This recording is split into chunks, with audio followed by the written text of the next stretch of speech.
Good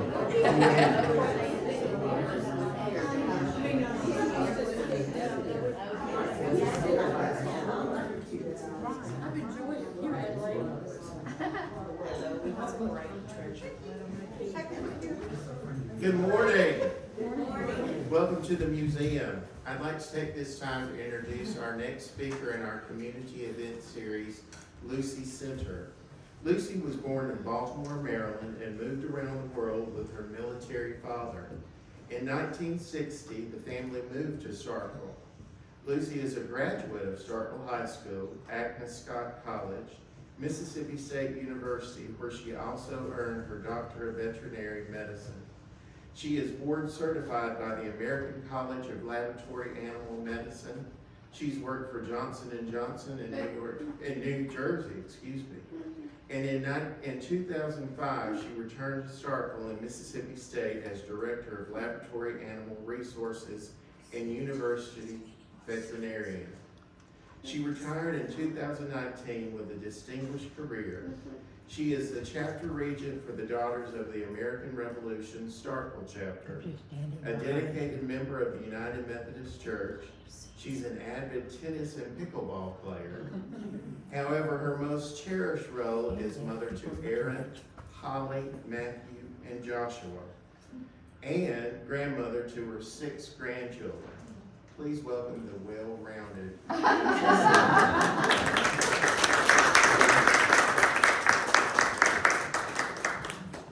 Thank you to everybody who came. I'm just blown away with everybody. I'm a little nervous, so just bear with me.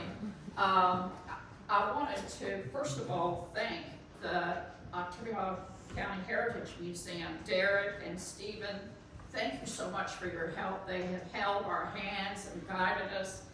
I want to thank my sister-in-law, Becky Hamilton. Where are you, Becky? Are you hiding? There you are. I could not have done this without her. She was my right arm and my left arm, and she promises that she's going to holler out if I forget to say something during this. I want to thank you all. I want to also thank Patsy Stewart. Patsy, where are you sitting? This is Patsy's fault, if you don't like to talk. Patsy was talking with me last spring and said, you know, I don't know anything about your dad. I think you should do a talk about your dad. Okay. Little did I know that it was not going to be an easy task, because first of all, there was no military record to be found. There still isn't. If any of you've ever tried to get a military record, good luck. I'm still waiting. And the things that had belonged to my dad had scattered among me and my 3 brothers.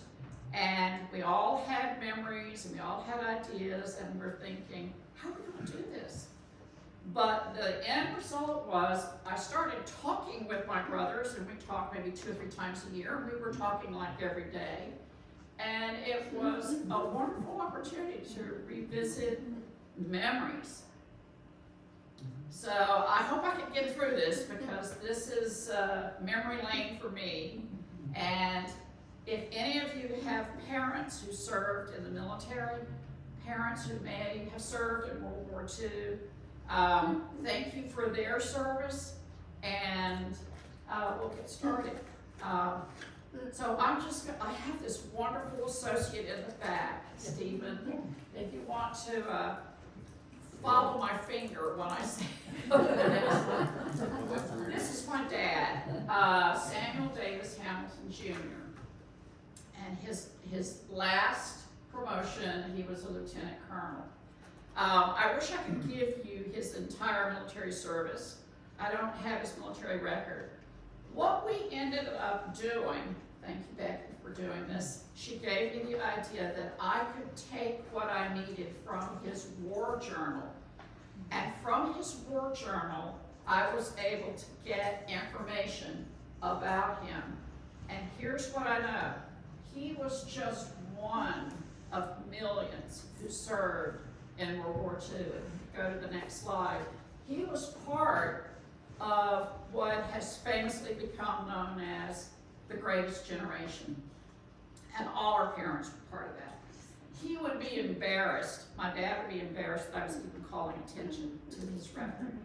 But when we were growing up, there were war movies. And I'm sure some of you watched those war movies with, I can't even think of Gary Cooper, John Wayne, and now even Tom Hanks with Saving Private Ryan. And we think about the people that served. Let's go to the next slide.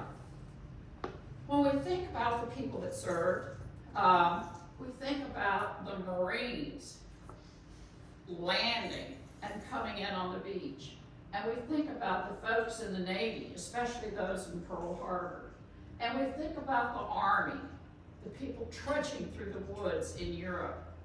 My dad was in the Army Air Corps, and that's my dad. This is kind of a famous picture. There were some really important aces during World War II. That's Bob Johnson, and my dad was his wingman. Let's go to the next slide. So, a little bit about him.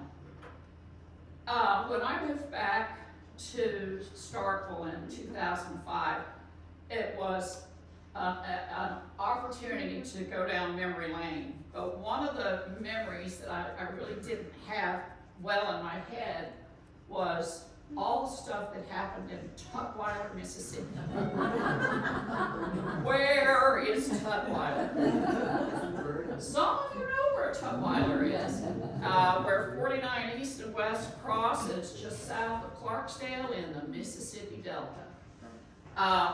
He was born there in 1915, and many of you are DAR people, and I hope I don't knock over the snowman. His parents were Samuel D. Hamilton, who came from Holly Springs, and we just found out we may have common Hamilton relatives, so that's gonna be interesting.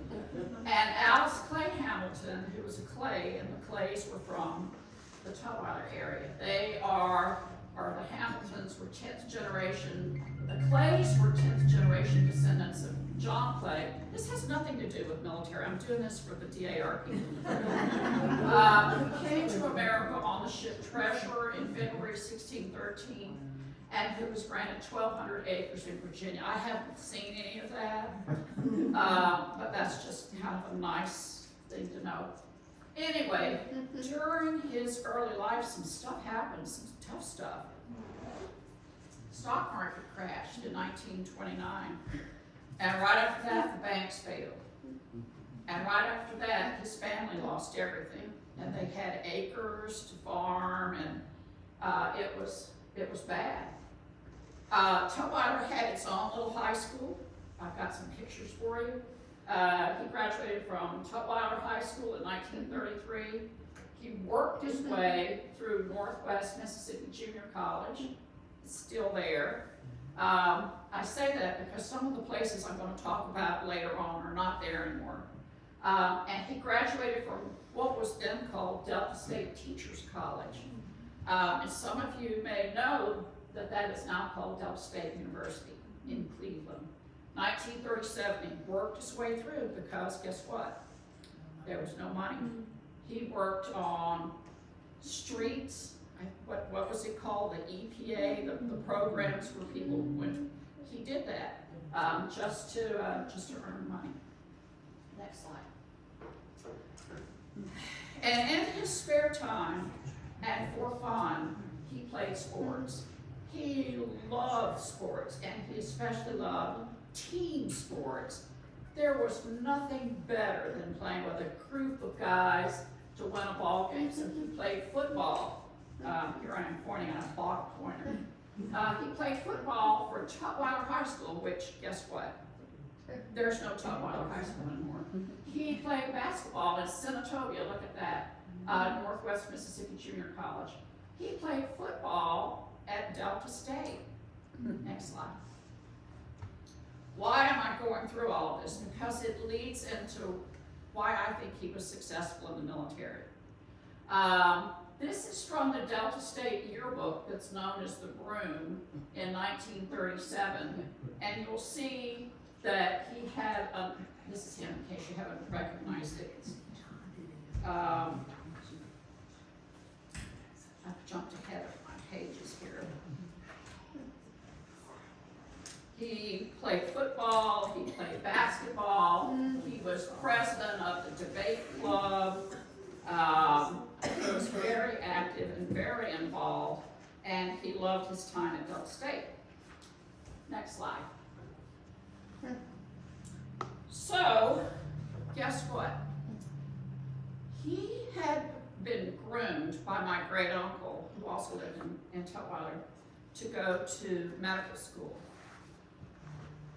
There was no money. There were no scholarships. It wasn't going to happen. So, what do? You get a job and you start working. So that's what he did. He went to Batesville. Many of you know where Batesville is. And he began his career in 1937. I'm sorry that these ended up being faded. They were state champions. He enjoyed coaching. He enjoyed teaching. That's him right there. And he became, at the age of 24, the youngest superintendent of education in Batesville history. At least that's what my mother told me. Please, if somebody wants to look that up, you correct me. But I want you to look at the date. If we look at, in 1924, he had been teaching and coaching. He was a superintendent of education. And then, next slide, I told you some tough stuff happened. This happened, December the 7th, 1941. And, you know, we know the phrase, a date that will live in infamy. And it did. That, of course, was Pearl Harbor. And I want to just go to the next slide, and you can see the effect that that event had on the number of people who joined the military. If you look at 1940, when he was superintendent of education, the folks in the Army, and let's focus on Army because that's what he joined, about 270,000 people. By 1 year later, it was up to 1.5 million. And after that, it was 3 million, 7 million, 8 million, all becoming part of this huge war effort as a result of Pearl Harbor. So, did he want to jump off of a perfectly good boat? No. Did he want to trudge through the woods? No. He wanted to fly. And it turned out that there was an Army Air Corps. It hadn't been around all that much, all that long, but that's what he wanted to do. So that's what he did. So he joined the Army Air Corps, and his pre-flight training was at Maxwell Field in Alabama. His big salary, and it had to have been big because when you're making almost nothing, his salary was $75 a month. Do children's babysitters make that now? $75 a month. He then went to primary flight training at Carlstrom Field, Florida. I don't think that place exists anymore. He went through basic training at Greenville Air Base. And some of you who've been to the Delta know that Greenville has an airport. You can fly from that airport. You can fly to Dallas. That's where you can fly to. But you can go into the airport, and they have a little museum about the time that that was an actual air base. So he was there in 1942, then went through advanced training in Alabama, and then joined the 98th Squadron 337th Training Group in Sarasota and Tampa towards the end of 42 and 43. But then he was deployed to England and became part of the famous 8th Air Force. And many of you have heard of the 8th Air Force. This was a really big deal. He became part of the 61st Fighter Squadron, the 56th Fighter Group. So there's this big Air Force, and there are lots of squadrons, and then each squadron has fighter groups. That's how it works. And during that time, he was promoted to first lieutenant and then to captain. Next slide. This is not a picture that was in his war journal. I took this from the internet, truth be told. But that's the Queen Elizabeth, and this is a troop ship. And I have a feeling that if I could have gotten a picture of him on a troop ship, it would have looked like this. So he traveled on the Queen Elizabeth troop ship to join the 8th Air Force in England, and he arrived February 28, 1943. That's a picture of the boat. Ship. I'm sorry, I'm not a Navy person, I need to say it. It's a ship, it's not a boat. Okay, so these are the emblems of the 56th Fighter Group, and that was what he belonged to, and he was on different air bases. I looked up some of them, and I don't think any of them exist anymore, but they were very active during World War II as locations for where these fighter pilots would have a home base. So 8th Air Force, and then the thing that I wanted to mention was this 56th Fighter Group.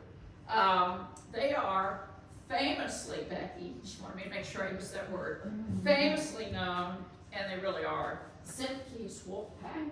And I'm gonna tell you a little bit about Zemke's Wolfpack. Some of you may have heard of it in just a minute.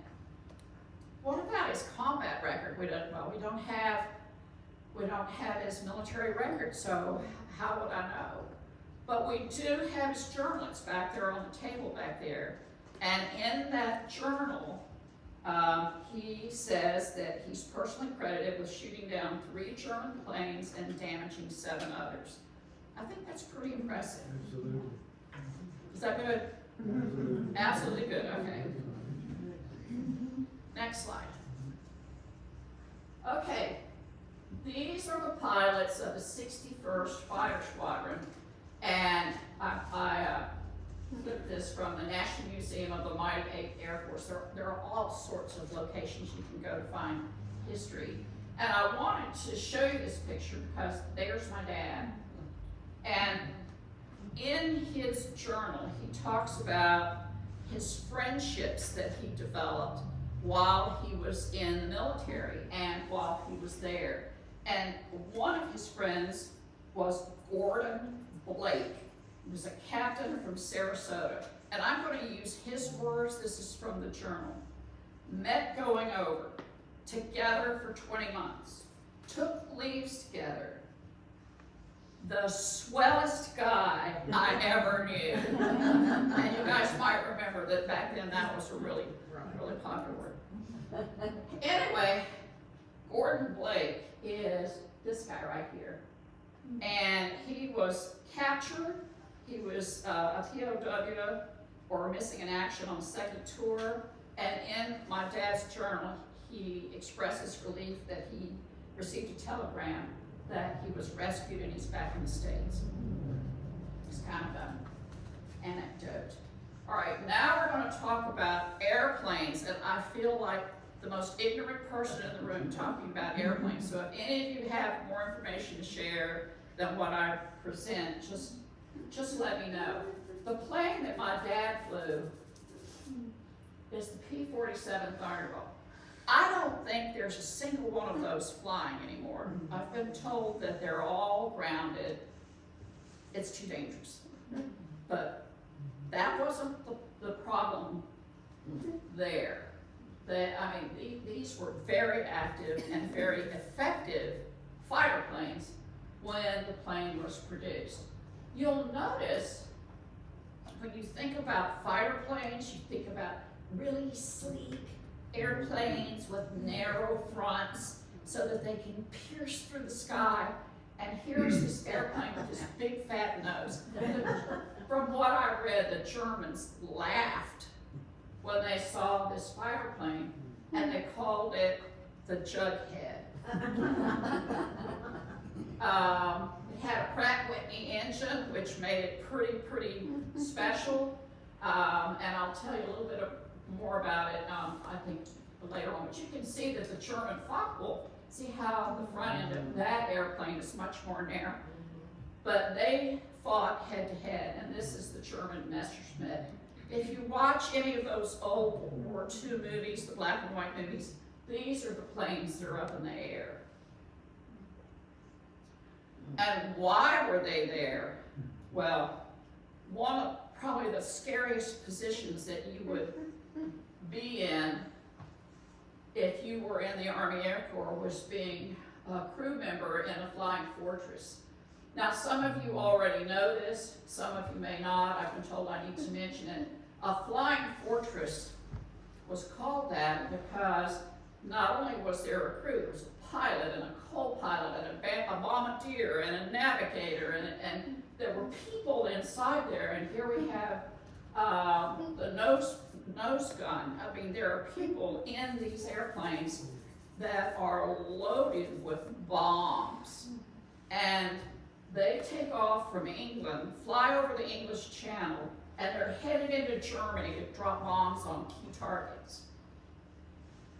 Remember the Messerschmitt and the Focke-Wulf?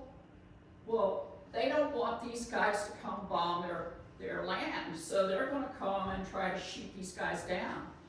And until the fighter planes that the Americans were producing got fast enough and had a long enough range, the people in these flying fortresses were sitting ducks. And the loss rate from people who died from these large flying fortresses crashing, it just takes your breath. It was just so sad. So over time, the flying fortresses were nicknamed Big Friends, and the fighter pilots and their Thunderbolts were called Little Friends. And it was the Little Friends who got into the dogfights with the Germans to keep the Germans from shooting down the bombers. Okay, a little bit more. I told you I looked up some stuff about airplanes. Okay. So this is a very early P-47. And you know how something can look good on paper, and then you get it up in the air and maybe it's not as great as you think it is? One of the problems with this early P-47 is they try to make it as streamlined as possible. You can see the fuselage is kind of crimped over the back to make kind of a point so that the air can go smoothly like that. Well, they weren't pilots when they designed that. So the problem is these pilots couldn't see what was behind them. So the Germans figured it out, and they could come up behind them, and there was no way to get away by that point. So these planes were quickly modified, and then it became known as the Jughead with the little bubble cockpit that the Germans laughed at. This is an example of a P-47 shooting, and I'm going to tell you a little bit about shooting in a minute. And this is the way the P-47 was originally designed, and these are the extra gas tanks that were added underneath the wings so that the P-47s could go farther and protect the bombers. But it made them a little clumsy, and if you had anything shoot into those gas tanks, well, SOL. This is, you gotta wonder where the bullets were in these tiny airplanes, right? They put the bullets in the wings. And I don't know, maybe they still do that, but I found it just fascinating. These rows and rows and rows of bullets were actually part of the wing. And where did they come out? I mean, how did they keep from blowing off their propeller, right? Well, it's a single propeller, and the wing is out beyond the propeller, and the bullets came out of there. How many bullets, you ask? The P-47 carried 8 Browning 50 caliber machine guns, each loaded with 425 rounds, that means bullets, totaling 3,400 rounds. Those 8 guns firing together could spray 100 bullets per second, into a target zone 6 feet wide. So, you know, the Germans may have laughed initially, but this was a pretty effective fighter plane. Okay, next slide. All right, this is about the 56th Fighter Group and why it became known as Zimke's Wolfpack. The wartime commander is a famous guy by the name of Hub Zimke, and you can look him up. And Hub was aggressive, and he was not going to lie down and say, oh, we don't have the best airplane. So Zimke's Wolfpack was called that because of the aggressive attitude and tactics instilled by its original wartime commander, Hub Zimke. The 61st Fighter Squadron became the first squadron in the European theater to score 100 victories. Up until the middle of the month that this was the Stars and Stripes publication came out, they were known as Zimke's Avengers, but during the latter half of February, the Stars and Stripes journalists started calling them Zimke's Wolfpack, and the 56th is still known for that. They used to have reunions. I don't know if they still do because there aren't many still living. Okay, so that's what was going on in my dad's world. Meantime, back in Tutwiler, where the family was, the worst thing happened. They got a telegram. And this is a telegram that no parent wants to receive. It says, regret to inform you, your son, First Lieutenant Samuel D. Hamilton Jr. was on the 29th of April seriously wounded in action over Germany, period. Mail address follows. You will be advised as reports of condition are received. Telegrams, occasionally people had phones. This is the Mississippi Delta. They didn't know what, they had no idea. So I wanna tell you, I'll go ahead and tell you this. You know how in families there's stories that get passed along? A story that my grandmother told me, my dad's mother. She was walking home from church on Sunday after this telegram came.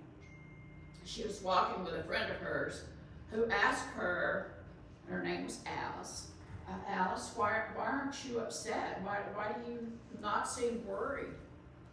And she told the story that she had gone to sleep and had a dream. And she dreamed that she had seen my dad crash his airplane. He got out of the airplane, crawled through a barbed wire fence, and got up on the other side, and he was fine. And she knew from that dream that she wasn't going to have to worry. And she didn't. But I'm going to tell you what was going on in England. Okay, next slide. Okay, this is from his war journal.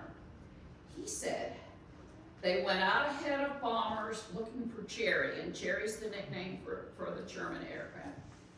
Circling the aerodrome near Hanover, we had plenty of heavy flak that stayed around. Finally, a burst came near and a small piece entered the left side of the cockpit, grazed my left elbow, penetrated the right forearm, and went out the right side of the cockpit. He was shot through and through. Felt like a baseball bat had hit me. Started bleeding like a stuck hog. You know, he's a country boy. Next slide. More in his journal. About a 1.5 to 2 hour ride, keeping that plane in the air. He made it landing only using his left hand. Given a shot of plasma and morphine and carried to the hospital. Wounds cleaned and transfusion given. blood from Staff Sergeant Anthony Rossetti, and I think in that scrapbook back there, we might actually have a picture of Staff Sergeant Rossetti, the crew chief. One of the swellest fellows I ever knew, another one. He was recommended for the Air Medal, raised Distinguished Flying Cross, and was hospitalized for 30 days, and then returned to flying. I can't believe he got back in that airplane after 30 days. So he crashed and then got back in that plane and took off. 30 days later. He didn't crash. That was the dream that she had, but it turns out that he landed. Now, I'll go ahead and give you this. All my life, until I started doing this research, I thought that his plane had crashed. And I thought that he was rescued by fishermen and then taken to the hospital. But in reading the journal, it says he landed the airplane. And there's nobody left to ask, so I have to go with what the journal said. Apparently he landed. All right, what does a P-47 look like inside? I just started wondering, how hard would it be to land this plane, to fly the plane 2 hours with blood flowing out of your body? Here's the plane. If anyone in here is a pilot, please don't laugh. But these little pedals run the flaps. Is anybody a pilot? Are you a pilot? No. Thomas? Those are rudder pedals. Okay, and here, this is the stick that I hear about in movies. And that makes the plane go fast or slow, up or down. Am I right? Whatever. I cannot imagine that you're sitting here, this is how you're strapped in, this is how you're safe, and you're running this plane with these 2 pedals and a stick, and the blood is flowing out of you. I shake my head and wonder, how did he make it? How did he make it? Next slide. So that's what was going on for my dad, and then Having technical difficulty on this. maybe we should dwell more on the cockpit. Who wants to talk about what these things do? Instruments. Well, look, yeah, you're gonna sit there, push your in. Oh, go back a few. There we go. In the meantime, a second telegram came to my grandparents in Tutwiler, and it said, have contacted the War Department. All information they have is Lieutenant Hamilton was injured in a raid over Germany April 29th. He is not reported missing. And at that point, they knew he was going to be okay. So, he indeed had damage to his right arm, and I remember that as a child, he couldn't move 2 of his fingers. But he went to Miami Beach in November. He was flying 30 days after his plane went down, and we know that it's corroborated because there's a pilot log, and the pilots who fly have to keep track of how many hours they fly and where they went and if anything happened. The pilot log confirms that he was up in the air 30 days after he was shot down. He wasn't shot down, he was shot. So he did have some nerve damage in his right arm, and so he was sent back to the United States, and he missed D-Day. And he always talked about how he hated that he missed D-Day. That was probably a God thing, but he was shipped back to Miami. And if any of you are familiar with Miami, this is the Biltmore Hotel. The Biltmore Hotel was converted into a hospital, And that's where he was sent for surgery to repair the nerve damage.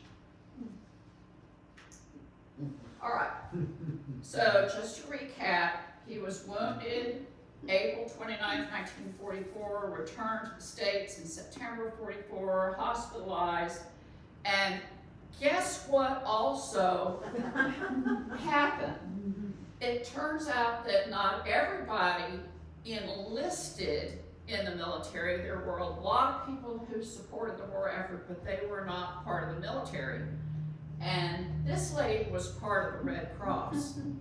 And I think about her coming from this little town in Alabama, then Tennessee, and she wanted to get out. So she joined the Red Cross and got transferred to Miami. And that was my mom. She's a tiny Red Cross worker, 4'11". Next slide. That was her official. Some of you may have known her. Okay, next slide. So the Biltmore was not a bad place to recover. There were programs, people came and entertained the troops. These are pictures from his scrapbook, and there is a scrapbook back there with more pictures that I just received not too long ago from my brother, who said, "Here, do something with it." Thank you, Becky. She did. We did that last time. This was the Bob Hope program. Jimmy Dorsey came. Who was the other one, Becky, that we couldn't find a picture of? Glenn Miller, that's right. So there were a lot of famous entertainers who came to the Biltmore to entertain the troops who were there recovering. Well, it wasn't a bad place to recover, and it wasn't a bad place to get married, and they got married November the 9th, 1945. And have you ever been to a military wedding where they do the cross swords?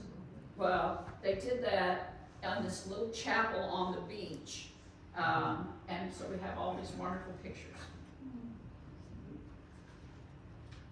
Okay, this might be boring. I kind of like the personal stuff, but while he was in the military, he received a lot of awards, a lot of medals. He received, I'm not going to spend a huge amount of time talking about what led to each award because we don't have that information. It's gone. But he did receive the Air Medal, the Purple Heart, the Distinguished Flying Cross. He received the European Theater of Operations Medal and the Presidential Unit Citation. So Becky and I looked these up. And we have all these medals back there in a shadow box if you want to look at them. So this is the Air Medal, and it was created in 1942 and awarded for single acts of heroism or meritorious achievement while participating in aerial flight. No idea what he did. Could have been when he came back and managed to land that plane. Next slide. Purple Heart, obviously he was injured.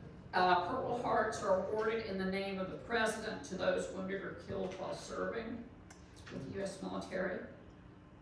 The Distinguished Flying Cross is awarded to those who, after 1917, have distinguished themselves by single acts of heroism or extraordinary achievement while participating in aerial flight. I wish I had a description of what happened that led to that, but it could have been the events that led to the Air Medal that was then promoted to Distinguished Flying Cross. The European, African, Middle East campaign was intended to recognize those military service members who had performed military duty in the European theater during the years of the Second World War. So he received that medal for, I guess, a participation medal. The next one is just a bar. I have a feeling There might have been more than a bar, we don't have it, but it's called the Presidential Unit Citation, and it was issued for exceptional aggressiveness and extraordinary heroism in action. I wish I could tell you more. There were also additional medals. There's the World War II Victory Medal, the Air Force Commendation Medal, the American Campaign Medal, the National Defense Service Medal, the Air Force Korean Service Medal, and the Korea United Nations Medal. And you start to look through that and go, wait a minute, that's not World War II. Was he in Korea? Yes. So the World War II Victory Medal was awarded for service between December the 7th, 1941, which was Pearl Harbor, and the 31st of December, 1946. The next medal, the Air Force Commendation Medal, is awarded for distinguished service, achievement, or acts of heroism, and requires a demonstration of meritorious performance beyond normal duty expectations. That's all I know. The American Campaign Medal is intended to recognize military members who had performed military service in the American Theater of Operations during World War II. Okay. And then we have the National Defense Service Medal. Is awarded to members of the United States Armed Forces who have served honorably during specific periods of conflict or national emergency. And he received this medal for service during the time of the Korean War. Okay, little history lesson. The Japanese lost. They had to surrender. And in the rebuilding of the Japanese government and the rebuilding of the Japanese nation, they had to form a new constitution. And that new constitution was called the post-war constitution. My dad was still in the States at this time, and he started being trained because they wanted him to go to Japan. So while he was training, some of you may know where Wright-Patterson Air Force Base is, and while he was training, this had been going on in Japan, and I thought I would give you this background because it periodically pops up in the news today. Article 9, well, let me start back here. The post-war constitution renounces war and prohibits Japan from maintaining military forces for warfare. Now you may think, wait a minute, I've seen Japanese forces, what's going on? They can self-defend, but they are not allowed to have a military force for attacking other countries.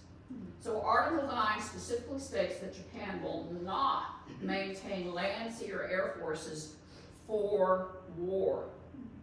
And I want to tell you, if you're paying attention to the news, there are people in Japan now who are trying to change their constitution. Go figure.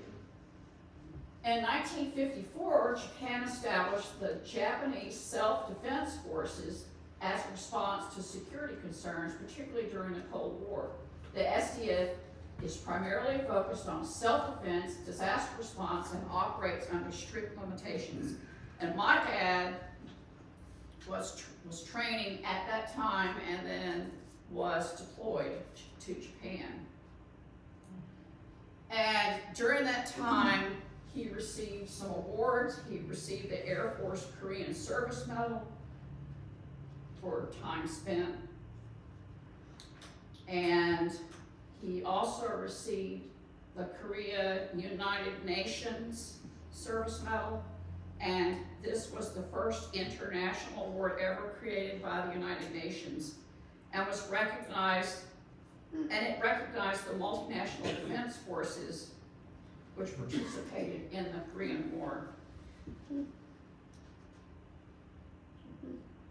This has hung in my house. It sits over my computer now. Anybody speak Japanese? I didn't either. So one of Becky's children's friends was Japanese, and she translated this for me. So next slide. I'll read it. It says, in February of year 27, and the Japanese count their years a little differently.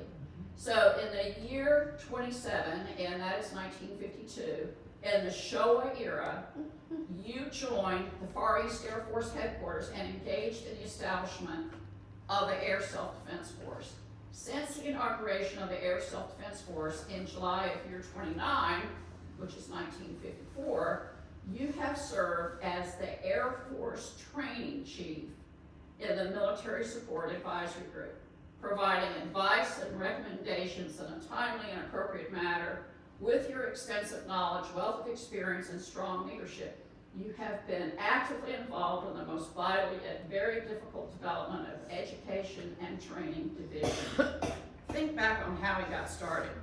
Teaching, education, working with teams. Your great achievement will go down in history of the Japanese Air Self-Defense Force. On your promotion and departure, we bless your bright future and express our deepest gratitude for all you've done. So that's from the Japanese government, and we were just blown away to find that. Next slide. So to recap, and to use a Jimmy Stewart movie title, it was a wonderful life. He was promoted through his career to lieutenant colonel. He and his wife and growing family moved many times, 4 children, each born in a different state or country. I was born in Maryland. My brother was born in Japan. I have another brother born in Illinois, and my youngest brother was born in Texas. And while he was doing all this training, he was allowed to go to Columbia University. Taught while, right, to Columbia University to get a master's degree. He received a commendation from the Japanese Air Self-Defense Force. As I mentioned, served as the Air Force Training Chief, Military Support. And we were stationed at Randolph Air Force Base in Texas for about 4 years, and transferred to Starkville, Mississippi, where he became a professor of air science at Mississippi State. And that, he told my mother, was going to be his last assignment, because he wanted to retire and he wanted to become a member of the Air Force Academy. He wanted to teach. He said Boulder, Colorado was the most beautiful part of the world he'd ever seen. So we were here about 5 years. Next slide. And then it was over. So he came home from work. He was working with the ROTC cadets. They were not doing what they were supposed to do to build the homecoming float. He was frustrated. They weren't doing what they were supposed to do, and he had an upset stomach. And when he came home, my mother said, well, why don't you go lie down? And she called the doctor. Which doctor? Dr. Eckford. And Dr. Eckford called back, and when my dad got out of bed to answer the phone, he fell down and he had a heart attack. And he died. He was 49, left behind a wife who was 44, and 4 small children. I was 12. I'm the oldest. I have 3 younger brothers. I never had a chance, I'll tell you that. But pulling this information together from my 3 younger brothers has brought back a lot of good stuff. So thank you, Patsy. He was buried with full military honors and interred, I've been told it's not interred, it's interred in the Rosemount Cemetery in Weiler, Mississippi. I don't remember much about the funerals. I was 12. We had a funeral at the Methodist Church here in Starkville. We then had a full military funeral in Tutwiler. I have memories of people in uniforms and flag folding.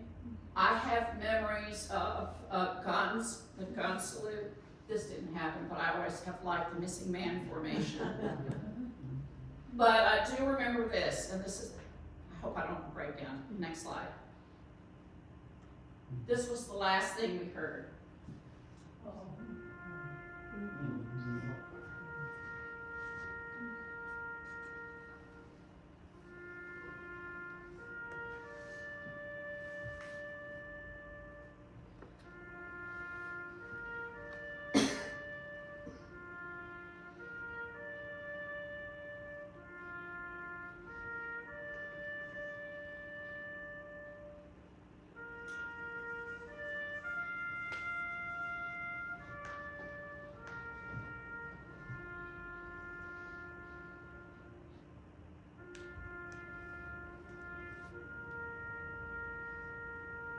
God bless America.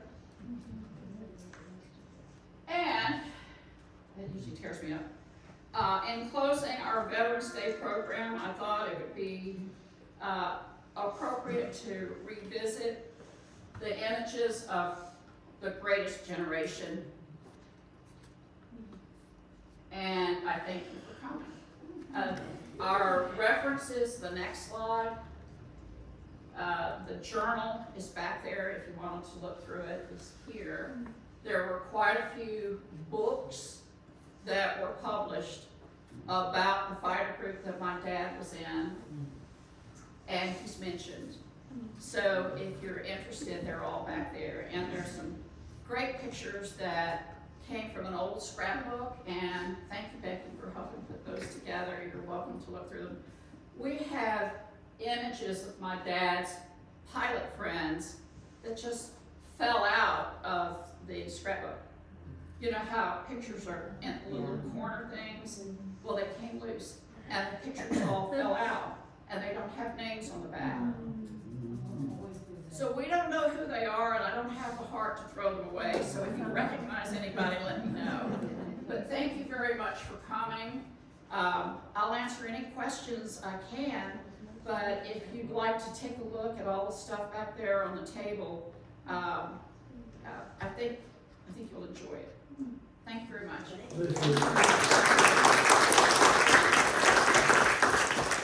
I appreciate so much you doing this, because those guys are just not remembered like they should, and the young folks, I wish we had some, everybody's younger than me now.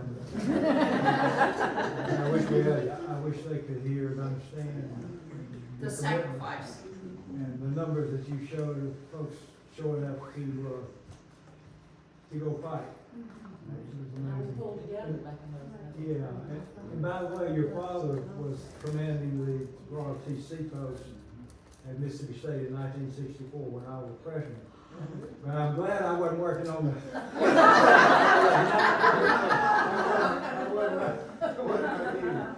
But and I also had the honor of coaching your little brother, Sam. Oh, you coached them? Well, this is his wife over here on the end. Really? Wow. Outstanding, yeah. Even in the 7th and 8th grade. And I knew your mother, obviously, from school, so. Well, I appreciate everybody coming, and some of you may have more technical information about the Army and the life. I've done, I think, the best I can from only having a war journal, and what we decided that we would do, instead of it being, he did this, and then this, and then this, and then this, we would make it more of a Ken Burns approach, where it was personal. And speaking of Ken Burns, this is the last thing I'll say. Sunday, everybody needs to tune in, because Ken Burns is doing a special on the Revolutionary War. And I think it's going to last about 5 days. So it's on TV, PBS, I believe, and you need to watch it. 5 o'clock Sunday afternoon. Lindsay, I just want you to know that There are two, military figures, the drill sergeants out there, that I'm donating to the museum in memory of your father. Oh, So, I hope you like them. We noticed them immediately. They're wonderful. They're wonderful. Thank you so much, Patsy. Well done. You're absolved. Yeah,